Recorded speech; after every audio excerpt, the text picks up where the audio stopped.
Welcome back to the Christmas Day special.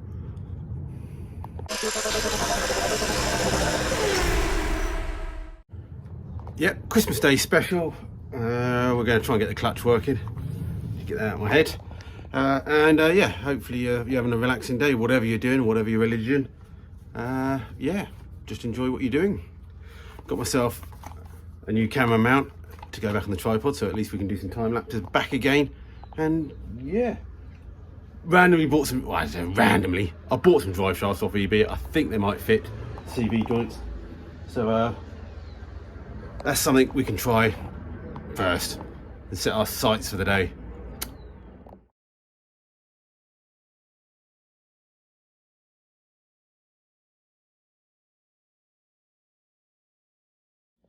Okay, I was just running the car up to temperature while I was mucking about, getting these undone. Seems like the heat was to go to the front rad, so I feel confident, but I think until we can really get some revs and drive it, we don't know. Anyway, drive shafts unpacked.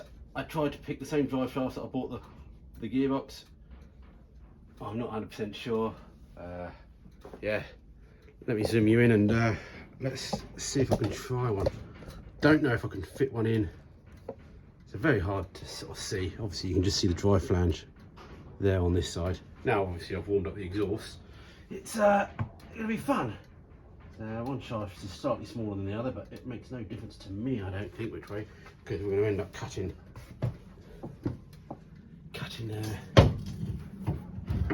things off anyway. Just trying to find a way that I can... Yeah, give me a second.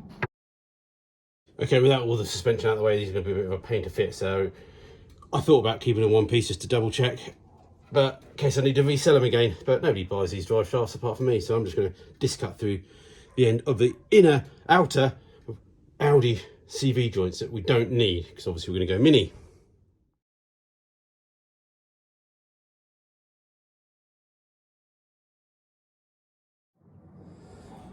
Well, oh, hang on a sec. Well, I won't be sending them to the back to the breakers that I got them from anytime soon. Tried to start the engine up. Now it's a bit warm.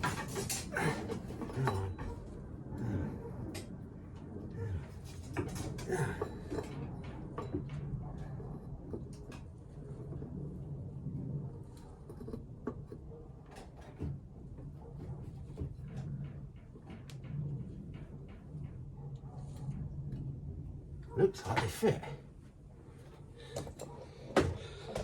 Okay, I haven't got any bolts in them yet. As you can see, I guess a little tappity tap and they get a bit closer. I think the stud holes line up. So I got lucky there. Woo. Or I used great research. Let me dig out the mini ones just so we can have a bit of an idea. I'm going to have to speak up, the rain is coming, so these are the mini shafts. They're the outer ones that go into the struts. They're the inner ones that we're going to lob off. Audi one is hollow. I think the mini ones are solid. Without using a vernier, I wonder if they fit inside each other. That would be really handy if they did. So I'm going to cut these off and have a play. That's all we can do as the rain's coming down at the moment.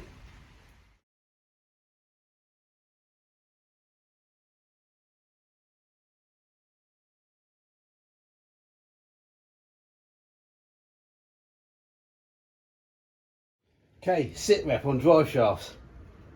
Maybe I should have just done this as its own video actually. They nearly go in. Yeah, they're like, maybe half a mil, not even a mil I reckon, on the diameter. So, you always slightly compromise when you cut and shut drive shafts, because when you do the welding it compromises the hardened edge outer skin of these drive shafts, and that's what they do. They're hardened. Maybe these tube ones aren't so much because they're bigger diameter. They have a tube because then they can get away with it. The old, I don't know why. Pros and cons to both. So I'm thinking I'm off to my dad's next week. I could take these drive shafts up, get them to sort of skim a little bit off, but what I really could do with is actually knowing the drive shaft's lengths really, because then I'm thinking you could have like an inch or 2 inches slid inside this shaft. You could drill a hole through and then plug weld it through as well. Could even pin it, but plug weld it, and then we can then do a nice sort of TIG weld on the end of this to that shaft, because in the end we can't do much unless we remake this shaft with a tube as well, or this end. So we've got to do something, and I'm thinking if we could slide it in, that helps with the alignment, I would have thought, a lot. And then I said if we drill through in the end, because what we don't want to do is machine this one, because if we machine this makes it a bit thinner.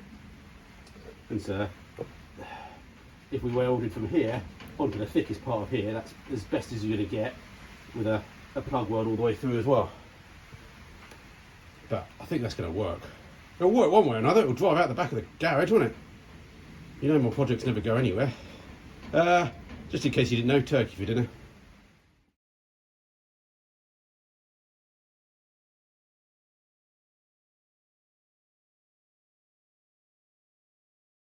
The next day. Yep, next day. I haven't got my Christmas hat on yet, I've only just arrived. Changed my clothes, trying to warm up. I think we're going to try and take the gearbox off. We've mucked about with our shaft long enough. I think we know what we're doing. Thanks for all people's advices, and I'll do a future video. Hopefully I'm going to go see my dad next week, so we'll take him up there. I think we're just going to, yeah, do welding. I saw people talking about balancing and all this sort of stuff. We'll go through that. Many YouTube videos out there. Go search for how to cut and shut drive shafts. I ain't no professional doing it. I ain't the expert. This ain't going to be the best way. Ain't going to be the worst way. And it's just a case of just actually proving, I like to think, if we can actually drive the car without vibration, great. That's a real win. But if we can at least just move the car and actually prove the drive shafts are actually the right length, we can get them sorted later and get them fixed or made new ones or custom ones. So, yeah, Christmas Eve today. Let's get this gearbox out and see if we can get a clutch working. First things first, I think it's just going to be easier just to whip the exhaust off, just to get them out of the way. I think it could actually go. Yeah. Oh, I need to think.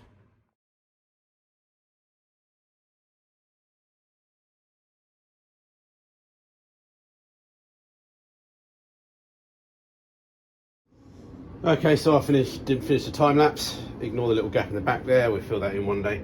So exhaust off. What else did I just do? Oh yeah, all wheel bump off. So my idea with the clutch is we haven't bought a new clutch yet. We've still got this random Porsche clutch I bought off eBay with the flywheel, which was wrong. Got the correct flywheel now. The clutch did bolt up before, but when we tried to put this gearbox on last time, it just wouldn't go up. It was like sort of half an inch. Wouldn't go up there. And then I realised, and I talked to my mate, he said, oh, I put a spacer on mine when he was doing his 3.5 litre. I said, well, I've got a spacer that came off the thing, off the auto. So what we're going to do is we're going to whip this gearbox off, put the clutch back on and do some measurements and see if actually putting this spacer on is going to fix the problem. Yeah, simple fix. Famous last words, that, isn't it? Famous last words. Okay, we got it off. Yeah, then I found that.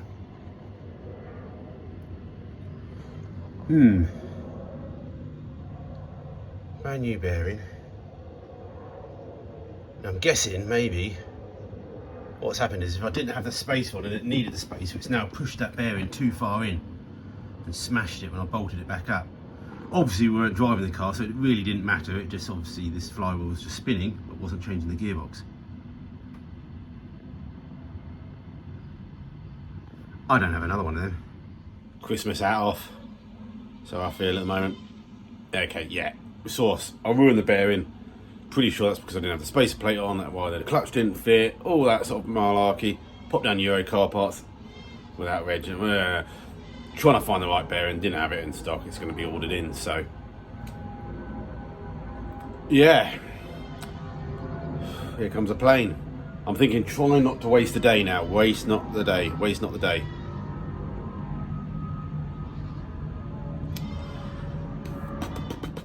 Alright, I've just adjusted the rear gearbox mount, moved that back by the width of the spacer plate. I found a couple of little aligning plugs, which I've put on there, and I've cleaned the spacer up a little bit. So we're nearly there. So just a shame. Oh, shame, shame, shame. But I'm thinking I need to pop the gearbox on. I think it'll only take 5 minutes to pop the gearbox on, and then we can play about with the drive shafts and maybe even the clutch line as well. Even though the gearbox will have to come off, but we need to know the drive shaft sizes today, because then I'm all ready to go for, because yeah, then I'm all ready to go to my dad's. All right, gearbox is back on. I'm gonna now need to find some bolts. Oh, I just wasted so much time. The clutch would have worked if I put the spacers on. I wouldn't have had to cut down the gearbox bolts, and it's just, learn from my mistakes, please, guys, if you're going to do this. Learn from my mistakes. So that's back on. Got it back in the mount. We've got this wheel, this side jacked up. So the wheel's off. What I want to do now is either, well, we need to take the strut out, but what I might do is I might use one of those old coilovers I got. Take the spring off it if I can, just so we can keep the alignment up and down, and so we can actually move through the movement of the suspension without having a spring on it, because it's a lot easier than trying to compress a spring. But yeah, we'll try to pop the drive shafts in and have a look.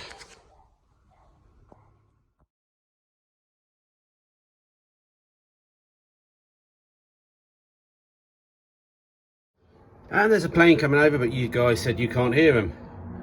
So yeah, I'll just put a couple of bolts in there. I don't have to be super tight, as long as it's, you know, seated properly. Maybe you had to reuse those CV boots. And yeah, so the idea, I think, is to try and cut it and join it as close to the mini end as possible, because then, one, I've got less chance of making it bent, because, you know, if you bend in the middle, you know, a slight warpage is gonna make the end even more warpage, if you saw me, where if it's near the end. Leverages, isn't it? And also, yeah, I think a less chance of getting it slightly unbalanced. That's my view anyway. And I've got to think these Audi shafts could be stronger. But then, saying that, these are solid, these are tubes, so yeah. Yes, I lost my patience. We just cut the springs off. Wouldn't recommend it, but it was fine. I didn't lose any fingers. All good. Okay, we've got the mullered coilover in, so we're able to go up and down without any problems, without any spring loading on it. I've just stuck a little bolt through the strut just to hold things together. We've just tightened up the nut here just so there's not much movement. On the mini side, you don't actually have any, normally on a lot of outer joints, you don't have any movement, because that's how they're designed. The inner joints do, if you can see that.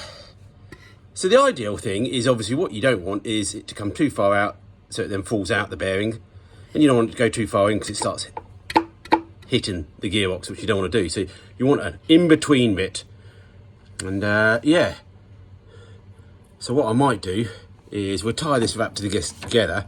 I might then undo this bolt, which will allow me to then check the movement. So I obviously know full, when it's out, I know it's full, because I can feel the CV joint hitting the back of the bearing.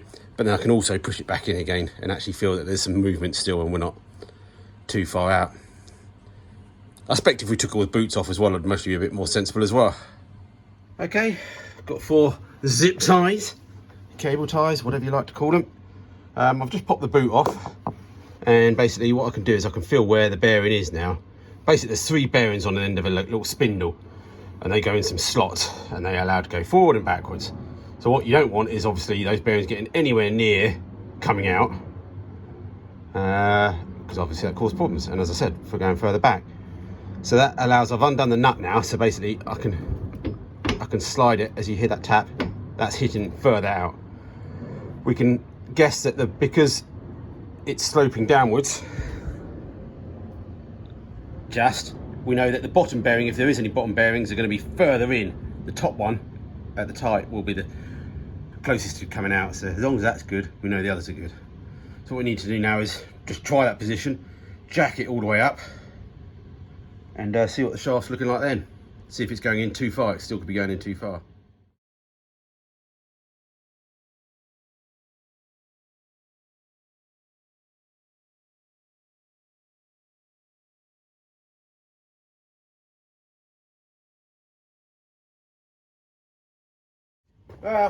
Hopefully you could see what I was trying to attempt to do there.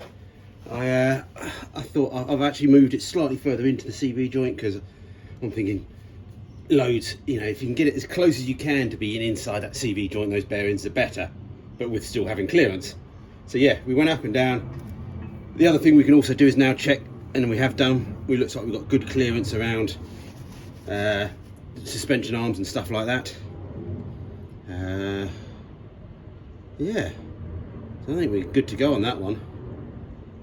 Only time will tell, won't it? Only time will tell. You can always remake them, as you can see here. That's got some movement in, and then it bottoms out on the outer CV joint, which is fine. Lovely. Okay, we're just wrapping up the passenger side now. I've got the wheel off, got the suspension and the knackered coil over in there so we can go up and down the suspension. Pop the clip off for the CV joint so we can check everything. And yeah, let's get some tie wraps on it and see what we can do. Okie dokie, we're going to call it a wrap now. We've marked that one. We've gone through the suspension travel, up and down. Yeah, whether we're spot on or not, who knows, but we'll find out, won't we? I'd just like to trial and error. All right, time to wrap up. Yeah. Well, I just wanted to say thanks for everyone that's supported me and followed me through this year and over the last 6 years of doing this YouTube malarkey. One day we might do more, who knows, but for now, so thank you for everybody that watches. Sorry we didn't get the clutch working. That is my fault. I like to show my mistakes as well because I make a lot of them. And I think we all make mistakes sometimes, and we rush and do things and don't think, and oh well. I'll move on. It's better than procrastinating and not doing anything. So yeah, we're just getting on with it. So we'll order up a new pilot bearing, or spigot bearing as you like to call it. And maybe some more gearbox bolts, have a look for those. And we're trying the new year. So drive shafts measured, so we're going to go after my dad's next week, so hopefully we can get them machined up. Then I might bring them back and TIG weld them down here, because he's only got a gasless MIG and a stick welder, so we could use stick, but yeah. So obviously we're having turkey for dinner. I think I said that. If you could hit the like button, it really does help, and if you don't subscribe, please subscribe already. And I'll do a wrap-up video. I'm trying to sort of, next week's going to be just like a little wrap-up of all the projects I've got with my dad's, and I'll show you some of my projects I've got up there that are in storage. Because, yeah, you think I've only not finished Frank. I've not finished a load of others as well. But I don't care. Yeah.